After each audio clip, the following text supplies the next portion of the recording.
Hey Brandon, thank you so much for coming on to the podcast. I'm really excited to dive into this topic today. Yeah, thank you for having me. I mean, this is a conversation that I have often, and also that I love so very much. Okay. So Okay, very good. close to my heart. Awesome. So I would love for for the folks listening to get to know you a little bit and yeah, maybe share like how you I know you started with banking, but Mhm. how did you even get into banking? Like start like, what is your money journey been like since, Yeah, before banking? back to the Yeah. beginning. Well, I mean, if we go in the Wayback Machine, honestly, I've always had this kind of like love-hate relationship with numbers. I'm Mm. really, really good at them and with them. And, as a student, all throughout my schooling career, I just had this friction with math. But I was always really good at it. I had this like insane thing for remembering numbers. And so I think that's kind of the root of it all. But if we fast forward a bit, because we only have so much time, I was after while I was in college and after college, I worked in the wine industry. I was a tasting room manager, and um, one of my club members who was there frequently, was like, Brandon, you're really, really good at this job. And, when you want to move on and, make a career move, make some adult money, let me know and I'll get you an interview. And he was some district something or other with Wells Fargo. And so, I did some interviews with Wells Fargo and just I don't know, the vibe of the branches, it just Yeah.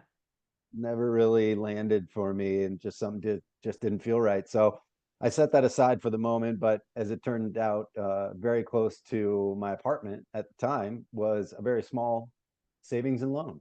I literally Oh. looked at the back of the building from my apartment. So Oh, as I was walking by one day, I was like, huh, well, you know what? Maybe I'll walk in. And the district manager happened to be in the branch at that time. The teller that I asked about whether they had any positions open said, well, yes, and actually you should probably meet someone. So wow, incredible. yeah. So serendipity found its way. Yes, yes. And Yeah. then you worked in banking for quite a long time. Yeah, I started in banking in 2007. As I said, before, perfect timing to enter Yeah. the banking industry, 2007, right before a complete meltdown. So that was Right. fun. Lots of learning and just thrown straight into the fire. And but we learn a lot about ourselves, about our skills, abilities, thresholds. Yeah. When we're under fire, Yeah. and I learned a lot about banking, and myself and my skills and people Mm-hmm. through that period. And we were eventually bought out by a larger regional bank, U.S. bank, Okay. and that kind of opened up the possibilities of what is available as far as different divisions. Yeah. Where the bank that I was working at, savings and loan, just didn't have that opportunity. So Okay. it opened a lot of doors for me. So 2007, I started and then worked in banking until 2014. And I wanted a way to have a more profound impact on the lives of the people that were my clients. Yeah. And investments, insurance, financial planning, right? These are areas that just offer a great deal of opportunity for that positive impact. And so Yeah. I found my way into this sector, if you will, Mm-hmm. of the finance industry. Yes. And you now run your own firm, Purpose Yeah. Financial, and maybe share a little bit about what your vibe is all about in that work. Yeah, well, I mean, this was the seed, right? That I just spoke of. This was Yeah. the seed that really kind of led me to a place of working for, a big box finance company, a very solid company as far as large financial firms go. The one that I was an agent with is among the best. It Yeah. really is. And but ultimately, as I kind of made my way through my career, I came to a point where there was just frictions that I didn't want present, because ultimately, as I said before, I really have this very deep connection to helping people and to Hmm. educating people. And so I sort of started, doing that within my practice at that firm, but eventually came to a place where in 2018, I decided I was going to start a DBA, right? Purpose Financial and Insurance Services. And I started working in that and really creating the processes and the pathways and the service sets to help people at a higher level that was Hmm. aligned with my values and the values that I think, the areas that I believe are really important and are often missed or not Yes. paid attention to Yeah. within the industry. So, yeah, so Purpose Financial and Insurance Services, I became fully independent in 2021 after Okay. some of those struggles that we all went through, with pandemic lockdowns and the world melting around us as we saw Yes. it. Um, and and that really opened a floodgate, right, for me to really be able to home in on the areas that were really most important for people, that they had the most questions, and to really lean into a mode of guidance and education that I wasn't really able to lean into when I was under a corporate umbrella. And Hmm. so I found a great deal of value there for myself, but also the feedback that I've gotten from my clients in my model has just been reaffirming. Awesome. The Yes. feedback has been very positive, and the impact on their lives has been very positive. So that's where we're at today. That's great. That's great. And so you have, you mentioned a lot of conversations about, LLC versus C Mhm. Corp versus S Corp. Yeah. And, like when people come to you with that question, what size is their business? Are these like huge businesses, or are they usually small businesses? Where in the stage of business are folks who typically want to have that conversation with you? You know, it's interesting. I'll say, generally speaking, most folks who have a lot of those questions around what structure should I have are sort of, they've maybe had some success in their business, Yeah. and have come to realize, like, oh shit, I'm paying a ton in taxes. Am I doing Yes. this right? And Yeah. so, folks who are a little farther along on that business journey tend to have already asked those questions, maybe, right, around, at least around the tax election status Yes. for their entity, right, for their business itself. Those folks have different, higher level, more complex questions usually, and Hmm. where I step in to kind of support and guide them is, it often is, what other structures do I need to have, right, to go to that next level and ensure that my assets are protected, right? So that tends to be Yeah. more around like trusts and foundations or philanthropic endeavors, right, at that Yes. level. But the folks that are asking questions like, should I be an LLC? Should I be an S Corp? Should I be a C Corp? Are sort of that mid road, right? A Okay. lot of times that's a generalization, right? But Yeah. certainly outliers. But a lot of times, medium sized business, they've been successful. They've been in business for maybe a few years, and they've found some success in that, and they want to make sure that that they've got their T's crossed and their I's dotted, right? Yeah, yeah. No, and definitely like when you've paid taxes for a couple years, you're like, ouch. Hold Like, on, is there wait any a way we can, second. is there any way we can reduce this just a little bit? Exactly. Yes, Yeah. exactly. And that's the fun part for me, right? That's where I find so much joy, because these are folks, a lot of times the folks that are attracted to working with me are folks that are really purpose driven, Yes. are really values aligned, and they want to have positive impact. And they want to know the best way to really kind of structure their personal economy and their business so that they can lean more into that. How can I give back more in a more meaningful way? You know, Exactly. Exactly. Yeah. so that's the joy for me. Yeah. When I talk about keeping more of the money you make, it's not so that you hoard it, it's that you can do more things with it, right? Yeah. So, one of the questions that I wanted to ask you, so one of the things that I wanted to make sure that people understood was that there's a difference between, right, the corporate entity and then the taxation piece, because oftentimes we Mhm. think that, oh, S Corp gets taxed like this, LLC gets taxed, and that's not actually right. It's a lot deeper than that. So, can you Yeah. maybe introduce us for the folks that are new to, right, what all of these pieces mean? Yeah.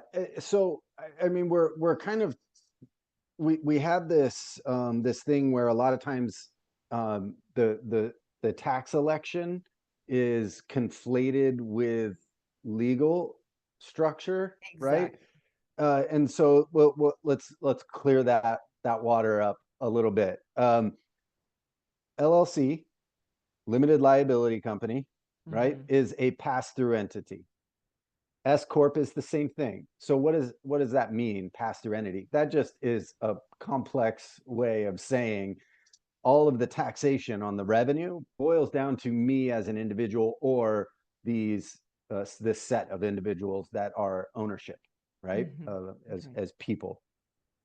So a C corp has its own tax structure or its own tax rates, right, as Mm-hmm. an entity versus the S Corp and the LLC election having really it just passes through down to the individuals that own that company. And Okay. so um but let's clear the air a little bit. The LLC as a structure, right, as a an entity, that's a legal structure, but the tax election can be S corp or C corp, right? So Mm-hmm. the way that that entity, that LLC, is taxed depends on your election. It can remain just an LLC, and you'll file as an LLC, pass through, or an S corp or a C corp. So that's the tax status, right, or the tax Yeah. filing, tax classification of that entity. All three of those entity types have a legal structure to them as well. Limited liability company, right, which indicates to us its main legal benefit, which is to separate ourselves as individuals from the liability, both financial and otherwise, of the business itself, right? So Yes. that's the legal structure that is the same, really across all three, right? Okay. It gives us an arm's length separation from the liability of that company. And if something happens and the company is sued, it separates us as individuals and our assets as individuals from that lawsuit or that liability. Right. Okay. Very important. But that's very different than the tax status of it or the tax filing status. And so, ultimately, I think it's important for us to understand that, there are two components to that business structure. Yeah. Okay. That's helpful to understand. And so, with regard to like just thinking about the tax piece, and I know that you are in California. I'm about to establish residency in California, and Mm, California has a high tax rate. And mm, so, I'm wondering, like, just for my own understanding, like how does one obviously there's tax write-offs and whatever you're spending on your business, you can get creative, your accountant can help you with that, but just mm, in terms of how to organize your business, how does yeah. one conserve on taxation? How can you be efficient with taxation? So here's a really important thing to understand, right? Because a lot of people, as they're asking that question of LLC, S corp, C corp, whatever, Yeah. they're usually going to be operating as a sole proprietorship, Yeah. right? Which is Yep. basically like me running a business, right? There's no umbrella, if you will. Right. And so that doesn't allow for, and I should qualify all of this by saying that I am not a tax professional. I'm not a CPA and I'm not an attorney, right? And so it's important to take the guidance that or the learning that you have going on and ask those questions of tax professionals and legal professionals. Yes. Okay. But with that said, it's sort of like if you're a sole proprietorship, not only you're open to the liability side of things, but Hmm. from a tax deductibility standpoint, you don't have the same benefits as an LLC, S Corp, or C Corp, right? And so the Hmm. way a corporation runs is they take in revenue, right, from their services, they expend that revenue on business operations, and that's all the bills and all the payroll and all of those, ordinary and necessary components or expenses, right, for operating Yes. that business. And Yes. then they have what's left over, which is, taxable revenue, if you will, right? Hmm. So the deductions that happen right above the line or before taxes are paid, right? That's the major benefit, or I'll say the advantage, right? Hmm. That Okay. we have when we elect a certain status or establish an entity with its own tax ID, right? Which Yes. is an LLC, S Corp, or C Corp. So, um, state taxes, obviously, very different than federal taxes. Each state has their own particular situation there. And well, you hit that nail on the head. California has some of the highest, if not the highest, in the nation for Yeah. state taxes, right? Yeah. I feel that every year. I feel that every year. So prepare yourself. But really, it's about kind of gaining an understanding through experience of what, and I said a key word here, right, which every tax professional who's worth their weight, it will say is ordinary and necessary. So Hmm. that's a key phrase in IRS code, right? Ordinary and necessary. These are things that are critical to the operation of the business. Those are deductible. At what level and what percentage, really, that depends, right, on what the expense is. But organizing our mind is the way that we then can lead to organizing our personal economy or our business economy, Yeah. right?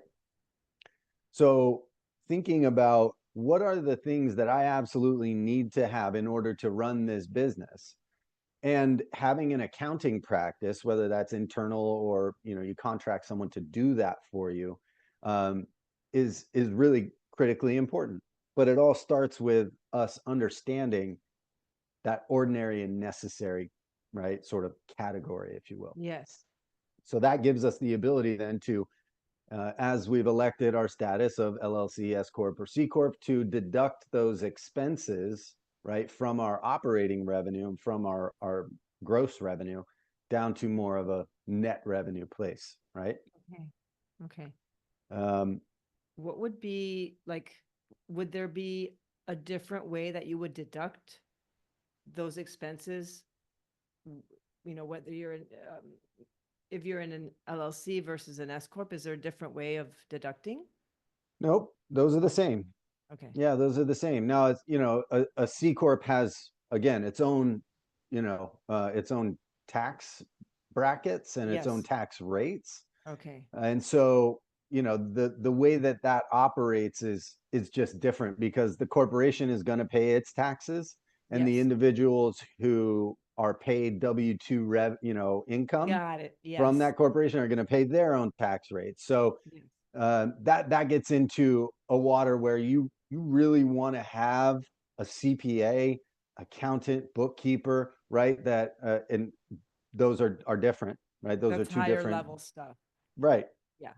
And you've got shares, different classes of shares with a C Corp, where with an S Corp, you have one class of shares. So Okay. that's a more complex conversation that I think, is probably its own Yeah. podcast. Yeah. But That's a whole other yeah, episode. yep.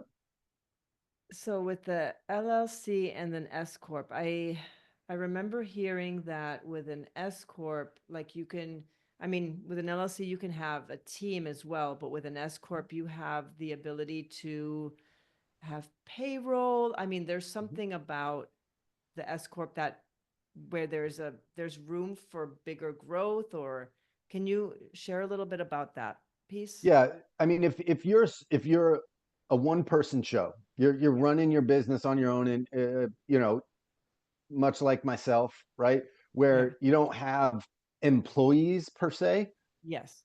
then LLC is perfectly fine. Okay. But if I have 10 employees, right? So I'm a contractor, and I have, I have various employees that go out and do work on those projects, and then internal office staff, right? I'm going to want to have a payroll system, right, that allows me to kind of pay those employees through that payroll system, Mhm. and maybe even myself, right, depending. But um, the the deductibility of that payroll happens with that S corp election, and so you're you're paying out in a different way, right? You're Okay. paying a W-2 employee versus a 1099 income to myself, Right. right? So those things operate differently. And when we're doing that, right, when we have payroll, we also have payroll taxes that we have to pay, right? So that Mm. S Corp is going to be responsible for those payroll taxes, or Okay. that LLC with an S Corp tax filing election, right? Same Yes. thing. So when I do a 1099 distribution to myself, I don't have payroll taxes. Okay. The Can S you say that Corp, again? Can you say that again? when I'm paying 1099 or doing a distribution to myself, right, Yes. as the individual owner of the company, sole Yes. employee, I don't have payroll taxes. I have Okay. Right. self-employment taxes at the end of the day, right, when I go Okay. to file, but I don't have payroll taxes. Okay. So you're going to have, when we set up that S corp and we're processing payroll, we have to do withholdings for each of those employees, state, so FICA and state taxes, right? Yeah. Um, or Medicare and payroll taxes and those things, Mm-hmm. right? Mm-hmm. So those are just different processes, and whether that's suitable for your business is really dependent on the size of that business and how many employees you have. Yeah. Okay. Okay, great. And what what would you suggest? Like, a lot of people a lot of people don't stay on top of their taxes. It's kind of Mm, like they kind of like let it fall by the wayside, and then like they get hit with a bill, and it's like, mhm. oh wow, I don't have that amount right now, and then they have to, do monthly payments and do all of that back taxes payment. How do you suggest people stay on top of this and stay Mm. organized with their taxes, in addition to having a good accountant, but just on a, Yeah. personal business organization type of thing? Well, I think I'll share my personal experience, and hopefully folks Okay. can glean something Yes, from that's that. usually the way to go. Tell a story. When I first set out, I was that person you were just talking about, right? I wasn't really setting aside any taxes because it was like, man, I need this income. I need this income so that I can pay my bills. And there's nothing left after that, or there's Yeah. very little left after that, right? And I learned this lesson the hard way within the first couple of years, which was really getting hit with a $15,000 tax bill, 15,000 plus, right? Because I hadn't Mhm. been setting anything aside. It was like, how am I supposed to pay that? Right. Well, Mhm. yeah, it was that. It was that payment plan. Yeah. Not a suggestible way to go about financially operating your business. I Yeah. don't recommend it. It's very anxiety inducing, as I'm sure folks who are listening to this who are in that situation or have been Mhm. can feel that, right? That Yeah. anxiety come back. Yeah. I was in Um, that situation too, but been not there. not from a perspective of business, but yeah, personal. And this is not to shame or guilt, right? I mean, look, we do the best we can at any given time, and that's all we can do. Yeah. What I learned was through learning, through listening, through reading, and through practicing is pay estimated quarterlies. Set that money aside. Take, whatever it is, 20% is the number that I like to use, because I've found through experience over the years that my effective tax rate is usually somewhere between 13 and 17%. Okay. So I take 20 because I want to make sure that all bases are covered. It gives me a nice buffer. Yeah. I take that 20% before I spend anything. I take that 20% and I put it into an account that is not connected to my operating account. Can't get to it from my operating accounts. Mm-hmm. It's great if it's interest bearing, but honestly, it's so temporary that interest is nominal and Okay. it's not really necessary, right? But I have it in that account so that it's sitting there and I can't just grab it and put it in my checking account and spend it. Okay. Mm-hmm. Then every quarter, when those quarterly taxes, those quarterly estimated taxes become due, I pay them. I take that money and I put it in the IRS coffer. Okay. It's out of my hands. I made the payment, right? And if I do that every quarter, what I come to find through my experience and practice is that when I file the taxes, there's very little, if any, due at that point. And a lot of times, most times, after my deductions and all of the things, deductible expenses and all of that Yeah. are taken off, I'm actually getting a refund. That's great. That Yes. feels a whole lot better than, hey, Mr. Trammell, here's your bill. I don't like bills. I don't want to have to pay those bills, right? I would Yeah. rather have deducted that all along the way and then be, pleasantly surprised with, well, you gave us too much. Yeah. you know That's Now great. you can refine that practice, and I suggest doing this, because what I also, beyond bills, what I also don't like is interest free loans to the government. I Mm-hmm. don't want to give them more money than I have to, right, Right. or than is required by the income that I generated. So I refine, right, and through practice we start to see patterns, right? We see patterns in, okay, that 20% was too much by at least 3% every single year, if not 5. Okay. Okay. So then I'm going to take that. I'll leave that extra amount, that 3 to 5%. I'll leave that in the savings account and I'll make that Mm. 15 or 17%. Okay, great. Okay. And if it So actually is interest bearing, then you have a little have yeah, a you got a little bit little of growth. something to keep Yeah. off the top, right? Yeah. Instead of giving it to them so they can do that. Yeah. Okay, great. Yeah. And do you have any feel like I'd love for you to offer like best practices like what you just did just around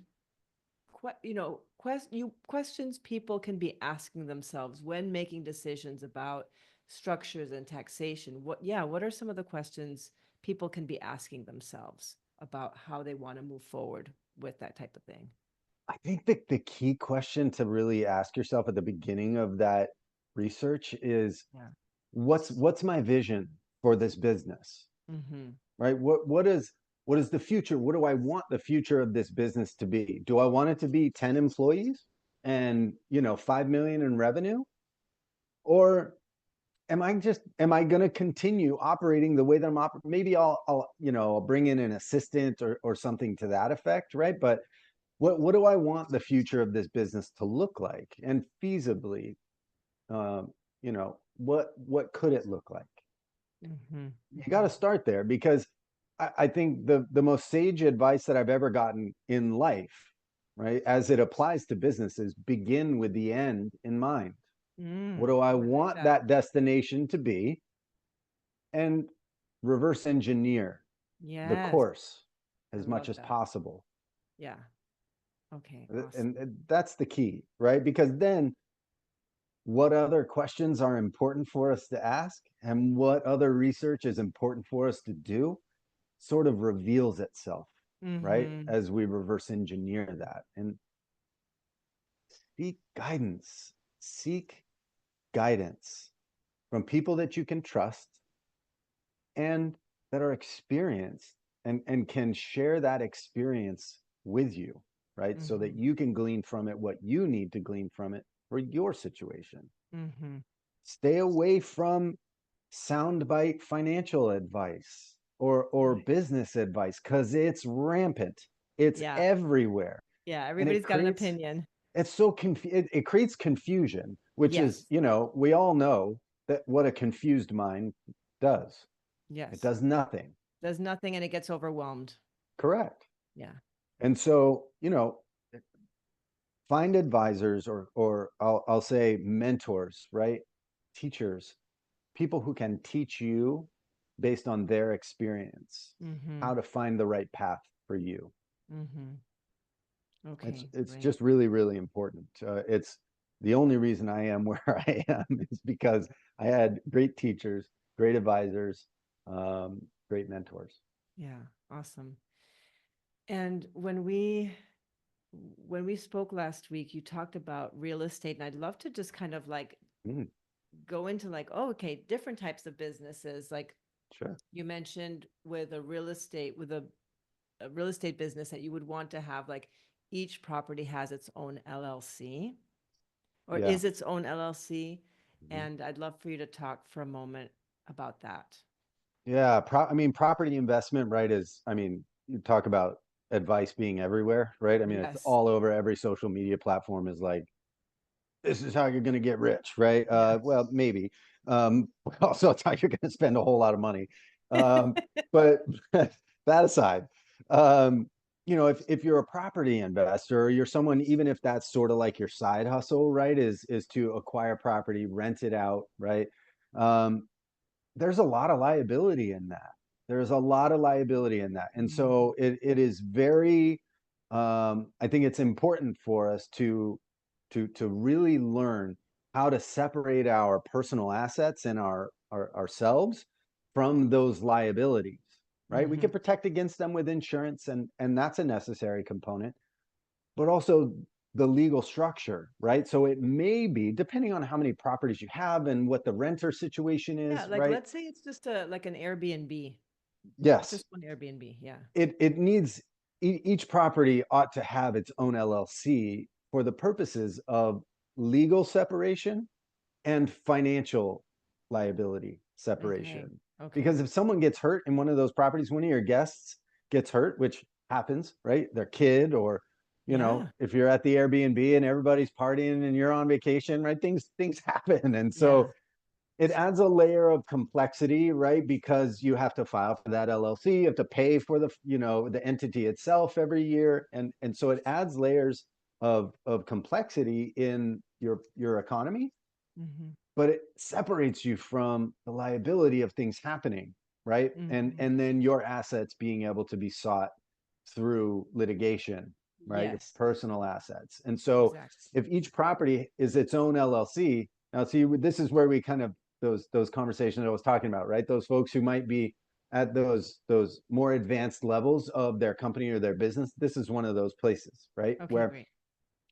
each property has its own LLC, filing its own taxes, right?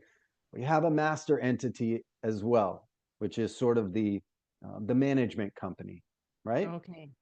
And each of those LLCs then roll up to that. Now we can get super complex with how we arrange those things, right? That management company at the top, family management company out to the side, right? There are different ways to structure these things to maximize the benefits that we can Mhm. experience, Yeah. right? Through that business endeavor. But at very, very least, having each of those properties its own LLC allows it to be separated from any of the other properties. And you have the other, that's right. Okay. So if somebody falls at property A and is hospitalized and they sue you, property B, C, D, E, and infinitely on are not a part of that consideration. They are their own separate entities, Got it. Yeah. right? And Yeah. so, this is where we get attorneys involved, obviously, right? Because we want to make sure that these legal structures, right, are in place in the right way, and that Mhm. we're setting things up so that we are protected, and that each of those properties is also siloed and protected from any potential litigation on the other, right? Okay. That makes a lot of sense. So, and then it also allows us, to create an accounting structure for that property, which makes the accounting much easier because its expenses are its own, Yes. and they're not muddled in with the operating revenues of the other properties, Yeah. right?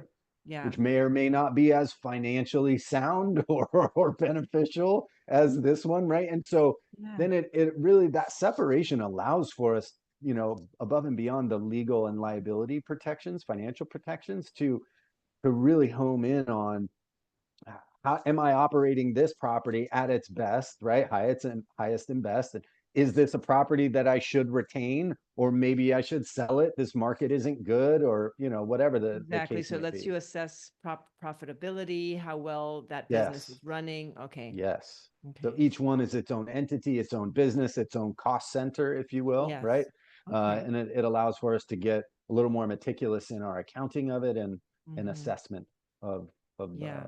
its financial viability. Yeah. Okay. That's really great. Mm. That's helpful.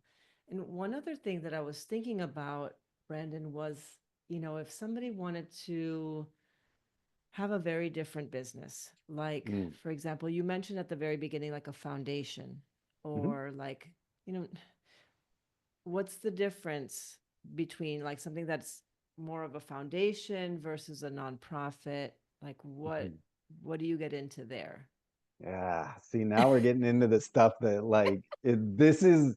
I really am affirm that this is a part of my purpose, right? Is to expand the philanthropic endeavors, right? The Yes. venture philanthropy of Mm-hmm. folks who are business minded, right? And want to do good Yeah. with some of the money that they generate, right? Yeah. So when we get into that nonprofit, right, or the tax exemption status of an entity, right? Mm-hmm. There's sort of a couple of there's a few different ways to go. Okay. One is a private foundation. Now, just like that name would sort of suggest, it's it's funded privately. Okay, so one or maybe two sole sources of the money that goes into that entity. Okay. Okay. Privately run, has a tax exemption, just like a public charity, but it's sort of like the other side of the coin, right? Of a public charity, a private foundation. This is Mm-hmm. sort of an operating 501c3, is a public charity, right? It has programs and people who it benefits, right? A private foundation is sort of the other side of that. It is a non-operating 501c3, which means that technically speaking, for that kind of categorization or structure, you're not necessarily offering public programs per se through that Okay. entity. Now Okay. you can fund programs and you can fund organizations and people and even invest in businesses, but you're really, it's not designed for public facing programs or operating Got it. programs. Okay, that's Okay, really helpful. Yeah. so there's a key distinction. Yeah.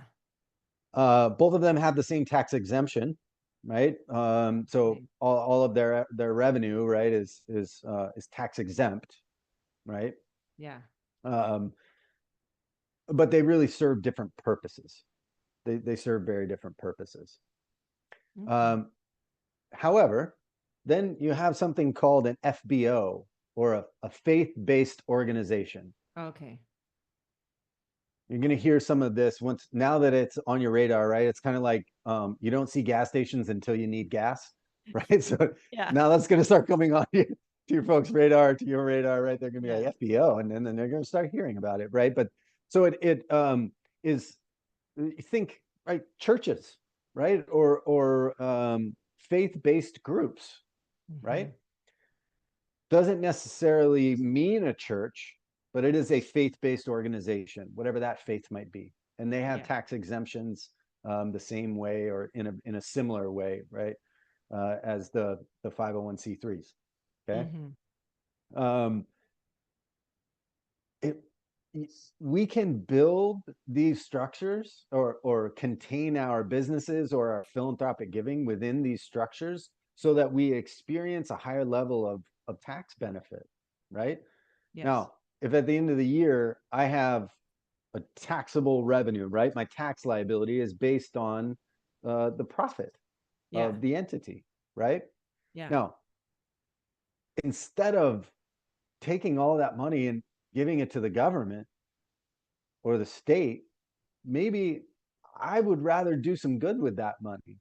And maybe I would rather my company donate that money to a private foundation, which removes that taxable, that profit, and it puts it into a coffer that is not taxable.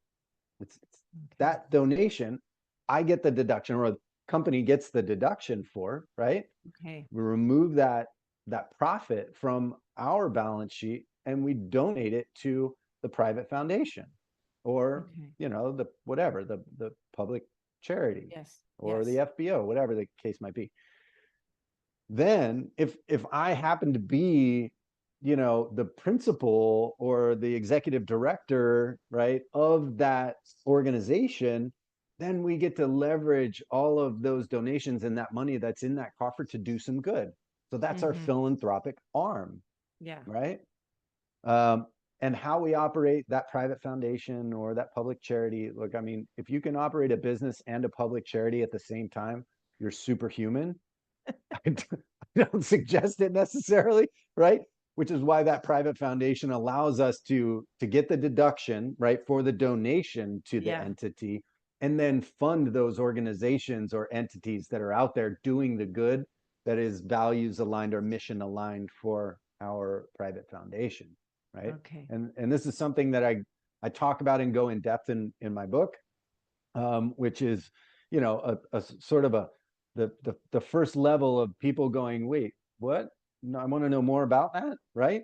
Yeah. And so it really is one of those areas where there's a lot for people to learn and there's a lot to know, but we can start to learn and start to enter that phase where we can really get down to doing some real good and funding those good endeavors that are out there, that are really supporting our community, and really be hyper local with Mm-hmm. our philanthropy.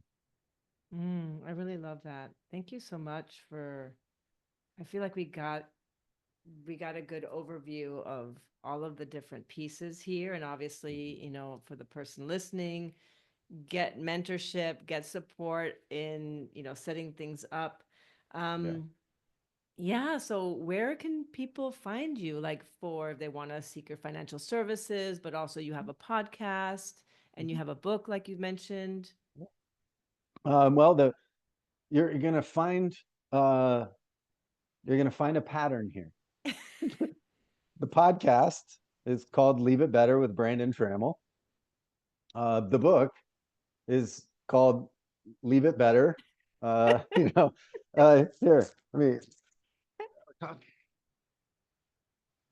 I probably should have prepared myself and put it on the desk so I didn't have to yank my computer and my earphones out. But it's Leave It Better, a financial blueprint, right? Okay. How the savvy business owner leverages the tax code for success, and to grow a lasting legacy. So you can find me on my website, brandontrammell.com. It will Okay. lead you to all the pathways, right? If you want to buy the book, it's available. You can find it on Amazon. You can find it in that way, and through my website. So, the podcast, you can find it on YouTube. It's also, the video versions Okay. of the episodes are on my YouTube channel, but also you can listen to it everywhere. Podcasts are available: Spotify, Apple, really Okay. anywhere. Great. Thank Yeah. you again for coming and for sharing your wisdom and expertise and life experience so that people can make good decisions about their business structures and taxes. So Yeah. thank you again for being here. Well, it was an honor. Thank you for having me. Every chance I get to share my experience and my skills and gifts, I believe that's what I'm here for. So thanks for having me on.